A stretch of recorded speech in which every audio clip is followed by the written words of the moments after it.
ঝিঙে কেটে নিয়েছি, দু ফালা করে করে দেখে নিন, সুন্দর করে কেটেছি। এইভাবে এইভাবে কেটে কেউ ওটাকে আরেকটা ভাগ করে দেয়, আমি কিন্তু দুই ভাগ করেই করেছি। সাথে নিয়েছি পোস্ত, আর এগুলো হচ্ছে মিষ্টি কুমড়ার বিচি। এই যে দেখুন, এগুলো মিষ্টি কুমড়ার বিচি। মিষ্টি কুমড়া যখন কিনে নিয়ে আসবেন, মিষ্টি কুমড়ার বিচিগুলো ফেলে দিবেন না, সাথে সাথে ছাড়িয়ে রোদ্রে শুকিয়ে রাখবেন, খুব ভালো লাগে খেতে। আর যদি অনেক বেশি থাকে আপনার, এতগুলো যদি ছাড়িয়ে রাখতে পারেন, তাহলে পোস্তর বড়া যেরকম খায় সেভাবে পোস্তর বড়ার মতো করেও খেতে পারবেন। এই দুটো এবং সাথে কাঁচা লঙ্কা নিয়ে নিয়েছি 5টা, এগুলো পিষে নেব। পিষে নেওয়ার পরে এই পোস্তর মধ্যে দিয়ে আর এই ঝিঙের মধ্যে দিয়ে এগুলো রান্না করব। আর কিভাবে রান্না করছি আপনারা আমার হেসেল ঘরে মানে রান্নাঘরে দেখতে পারবেন, কেমনভাবে রান্না করছি, সাথে থাকবে। এখন আমি এটা পিষে নিতে যাচ্ছি। কড়াইটা গরম যে হয়ে গেছে, এরকম করে তাপ দেখলেই বোঝা যাবে যে গরম হয়ে গেছে। আর কড়াইয়ের মধ্যে হাতটা দিয়ে দিয়েন না, হাতটা পুড়ে যাবে তাহলে। এবার আমি তেল ছেড়ে দিচ্ছি।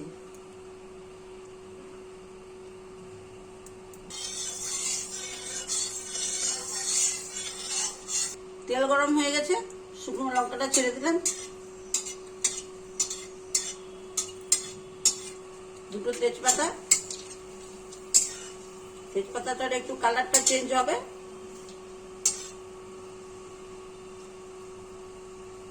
কেননা যে তেজপাতার যে গুণটা তেলের মধ্যে ছড়িয়ে যাবে।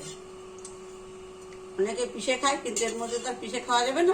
কালো জিরাগুলো ছেড়ে দিলাম।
এরকম করে দেওয়ার মানে হলো যে ঝিঙে দিয়ে প্রচুর জল বেরোয়, কারণ এগুলো তো আর 4 ভাগ করে নেওয়া হয়নি, 2 ভাগ করে নেওয়া হয়েছে, তাহলে জলটা টেনে নেবে অনেকটা। এখন আমি এইভাবে একটু ঢেকে দেবো।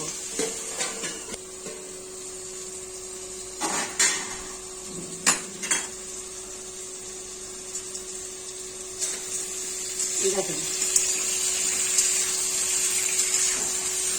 ঝিঙেগুলো ওইভাবে দেওয়ার কারণ হলো যে এইভাবে কালার হয়ে আসবে।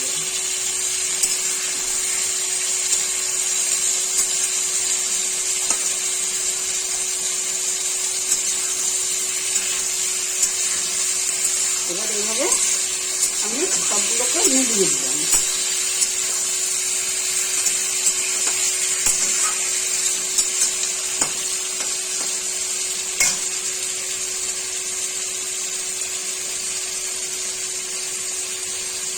পরিমাণ মতো লবণ দিয়ে দিলাম, লাগলে পর পরে দেওয়া যাবে।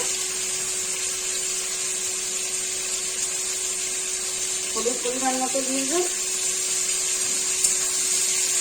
অনেকে ঝিঙে পোস্ততে হলুদ খায় না, আমি খাই, যার কারণে দিলাম।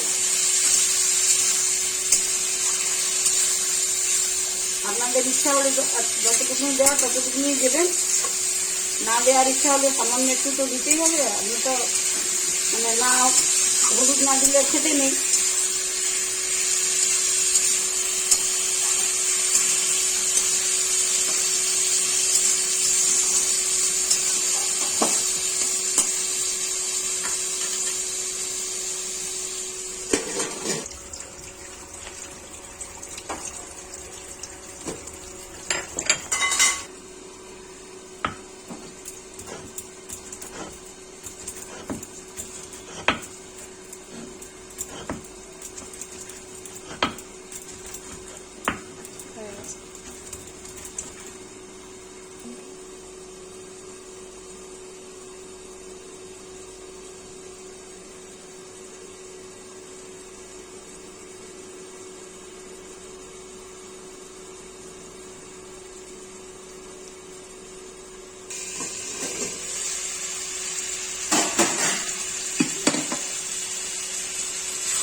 ঝিঙে সিদ্ধ হয়ে গেছে, ঝিঙের জল দিয়ে তেল দিয়েই সেদ্ধ হয়ে গেছে।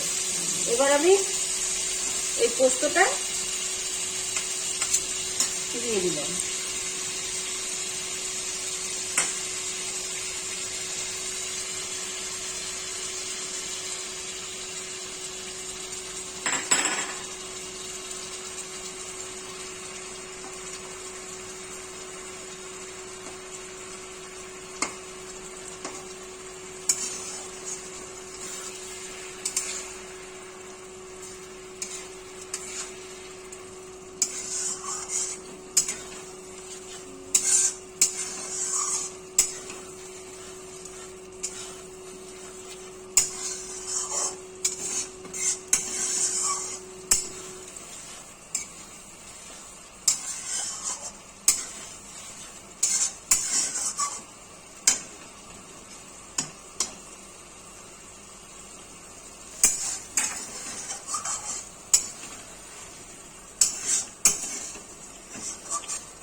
ঝিঙে পোস্ত হয়ে গেছে।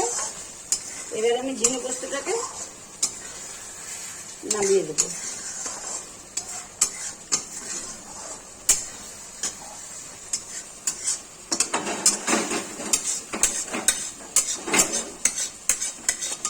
তো কাচিয়ে কুচিয়ে আগার দিকে কেন নিয়ে যাচ্ছে, গরম থাকতে জিনিসটা কড়াই থেকে ছুটে যায়। আর কড়াইটা যদি গরম না থাকে তাহলে উপরের দিকে সেটে থাকে, তখন নামাতে।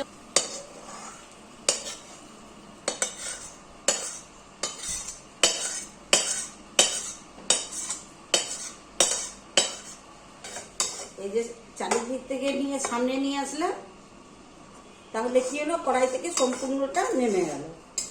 আর যদি ছড়ানোই থাকতো তাহলে কাঁচাতে খুব অসুবিধা হতো। বন্ধুরা, প্রথম থেকে শেষ পর্যন্ত আপনার সামনে ঝিঙে পোস্তটা কিভাবে বানাবো বা কিরকম করে বানালাম আপনাদেরকে দেখানো হয়েছে। এবং আবার থেকে যদি এটাকে বলা হয় তাহলে ভিডিওটা অনেক বড় হয়ে যাবে, যার কারণে আমার আর বলার দরকার নেই। আপনাদেরকে সবই বলা হয়েছে। আর এভাবেই একবার বানিয়ে খেয়ে দেখবেন, ভালো লাগবে, খুবই ভালো লাগবে। চিনিটা হচ্ছে এক্সট্রা, কেন আমরা খাই বলে দিই, আপনারা না খেলে দেবেন না, একদমই দেবেন না। তার জন্যই লাইক করবেন, শেয়ার করবেন, সাবস্ক্রাইব করবেন, সাথে থাকবেন। আর কমেন্ট করবেন, বাজে কমেন্ট কখনো করবেন না, এটাই কথা বলা হলো। আর কিছু বলার নেই। নমস্কার।